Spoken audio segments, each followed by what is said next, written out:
এসআইরে ভোগান্তি, মানবিক মুখে এনজিপি থানার জল সহায়তা ও সার্বক্ষণিক পরিষেবায় পুলিশের পাশে সাধারণ মানুষ। এসআইয়ের প্রক্রিয়ার নামে বাদ পড়ায় তা পুনরায় অন্তর্ভুক্ত করার আবেদন জানাতে সকাল থেকে এনজিপি থানায় ভিড় জমাচ্ছেন বহু মানুষ।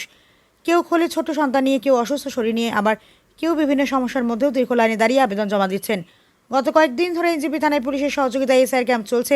মূলত থানা এলাকার যেসব ভোটারের নাম প্রয়োজনীয় নথির অভাবে তালিকা থেকে বাদ পড়েছে, তাদের পুনরায় নাম অন্তর্ভুক্ত করার প্রক্রিয়ায় সহায়তা করছে পুলিশ।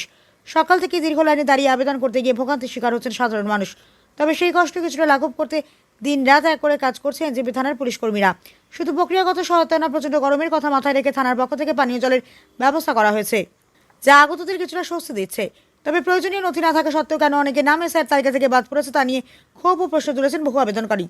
2002 সালে নাম আছে, তাও আমার ভোট হয়ে যায়, হচ্ছে না। বিএম অফিসে গেছি, অনলাইনে করলাম, বিএলওর কাছে জমা দিয়েছি, হচ্ছেই না ভোট। স্যার, এটা যদি ওনারা চাইতো তাহলে হেয়ারিংয়ের সময় ঠিক করতে পারতো।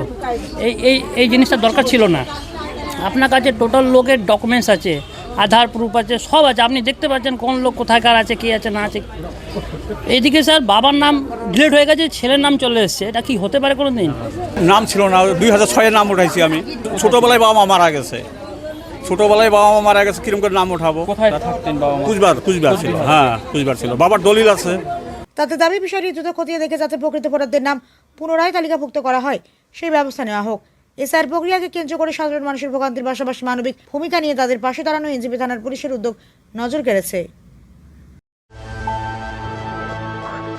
আপনারা দেখছেন সময় বাংলা, সময়ের সাথে সবার পাশে।